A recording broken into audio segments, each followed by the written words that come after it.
Well, hello, everyone, and welcome to the Farmington Public Schools May District Spotlight.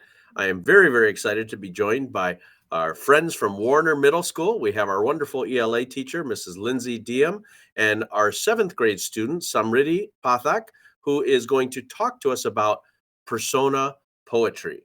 And so we're very excited to highlight Warner Middle School in our May Spotlight. So let's start with the obvious question. What is persona poetry? And maybe we can start with Samriddhi, who also goes by Sammy. So I'll interchange kind of back and forth.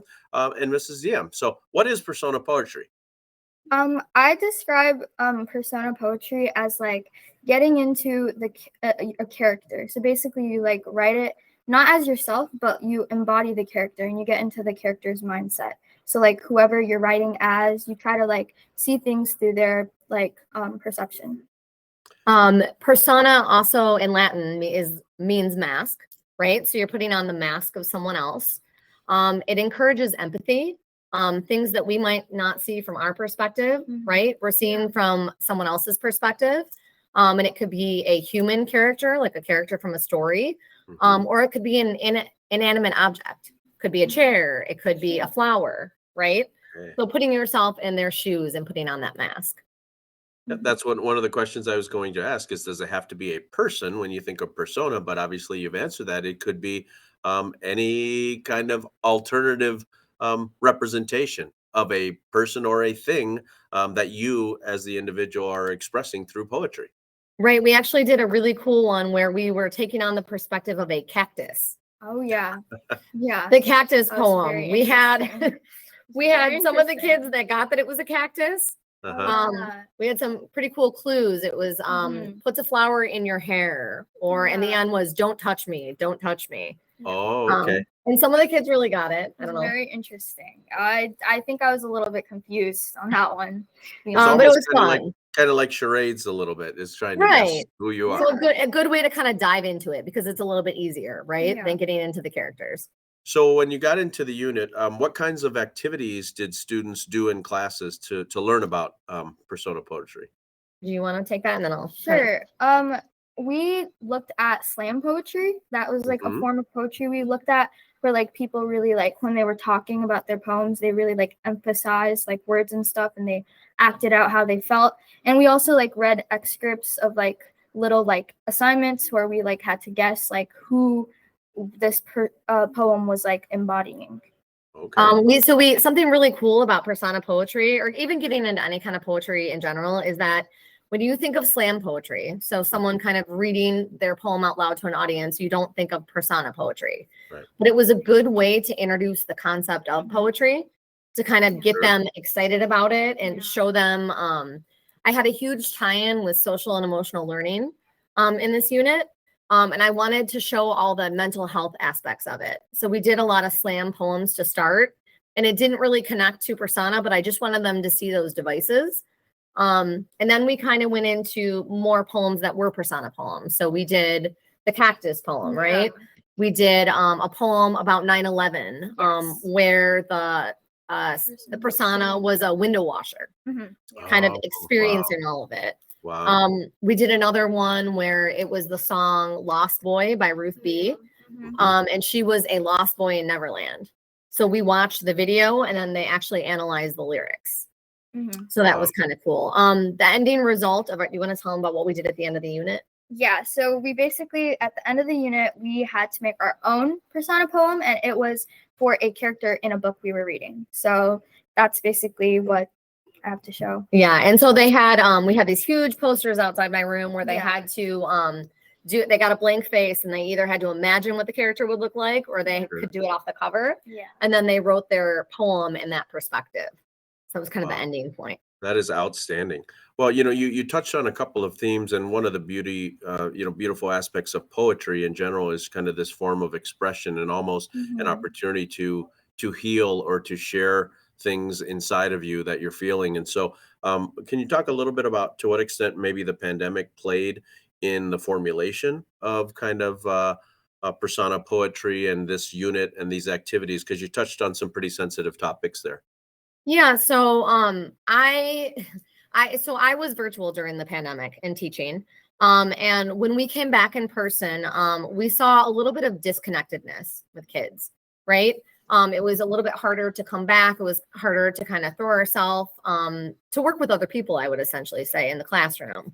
A lot of kids wanted to work by themselves. Social and emotional learning I think is so important because you are essentially having that empathy, right? You are trying to have empathy for other people.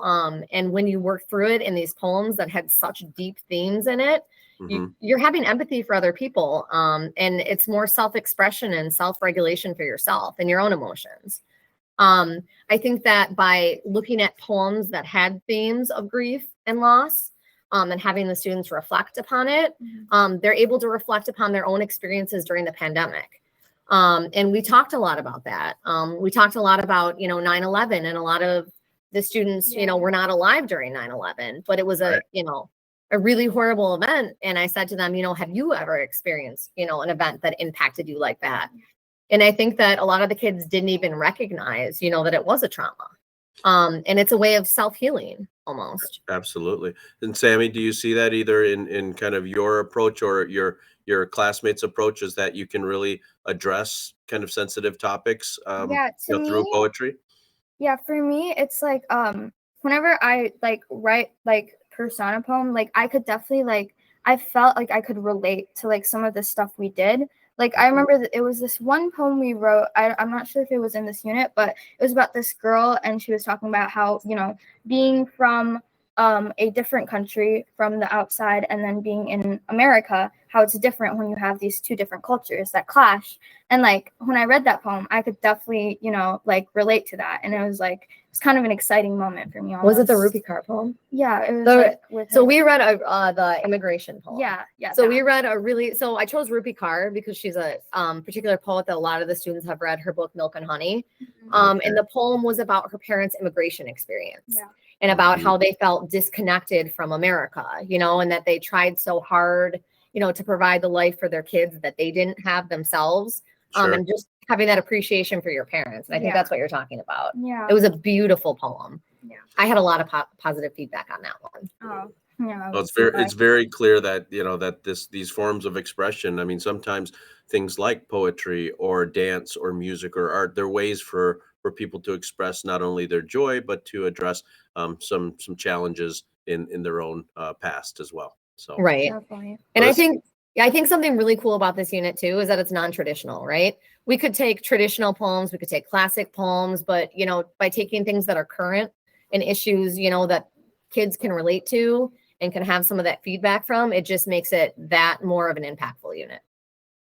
Wow, that is outstanding. And now we need to find out what a persona poem is. And so we want to turn it over to Samriddhi to read your poem, if you'd be so kind as to read your poem to us. All right. So it's titled A Revelation. All right. My mind shut down, overcome by the motions which my body had turned to act upon. All the loud thoughts of self-doubt that had always echoed through my actions became silenced. My arm shot towards the wig like an arrow unleashed from the grasp of its archer. Loosely put on my scalp, I rushed, center stage. The spotlight had lost all its meaning to me. I was no longer under its control. Accordingly, the audience had disappeared. All I could see from where I stood on that stage was the doubt that had held me back for so long. It stared into my eyes blankly. I realized in that moment that I had been betrayed by myself. Enraged for what I had subtly done to my self-perception, I sang with a voice I had never heard come out of me before. Unbeknownst to me, it was the voice that screamed the silence it had been put in for far too long. It was the sound that expressed the emotions behind 1,000 of my thoughts. Wow. Wow. Now the question is, this is a poem, so do I snap this or do I clap like this? Right, no, you gotta get the snapping. Oh my goodness. And you're in 7th grade? Yes. Wow. Lots of talent here. That is impressive. Lots of talent. Yeah. It's a beautiful poem. That is a beautiful poem. And so what aspect, if we could ask, were you personifying? So I was basically personifying this character named Melissa. She's like, others would describe her as really shy and timid. She doesn't really speak, she's really quiet in school and class. And so she went to this camp called like a theater camp. And she was supposed to be working in the back, like behind the scenes, like in a play that they were doing. And it was a play, Annie, the Broadway musical. And the girl who was supposed to be singing, she started sneezing and she couldn't sing. And then in that moment, Melissa realized that she had to step up and she had to go out there and sing. Yep. And when I read that part of the book, it made me pause because like I realized that like this was probably like a big moment for character development in her. Like it was an inner battle for her to like go out there because that's really out of her character. And so I decided to write my poem on that and I could also relate to it to an extent because like during the beginning of the year, I was a little bit quiet too. So there was like a part of me that when I wrote this poem, I put in to myself. Well, not only does that help you, but the other people who are listening to this who may also be a little bit shy or, maybe don't have the confidence that they think they can do something that they can overcome. So it can also be inspirational for others. So, Sammy, thank you so very much for sharing your persona poem. And thank you, Mrs. Diem, for creating these kind of experiences for all of our children. Education is alive and well at Warner Middle School and in Farmington Public Schools. And it's because of teachers like Mrs. Diem who are creating these units for wonderful students like Sammy. So any last words? I'll give you both the chance. Any last words that you want to share with the community for the May District Spotlight? Persona poem, it was a very nice unit and I felt like I could relate to it a lot. I love poetry because I feel like I can relate to poetry at like a deeper level because I feel like it has like the power to relate to people on like a real like level, and I love that about it. So yeah. And my ending thoughts would be, we have such talented kids. Hooray for the teachers, for doing such a good job, but it's really all the work that they're putting into it. And not just at Warner, but, in all the Farmington public schools, like these kids are what make it, and it wouldn't be what I did or be able to write about it, without kids like Sammy. So couldn't agree more. Well, thank you both. And thank you everyone for watching our May Farmington Public Schools District Spotlight. Goodbye.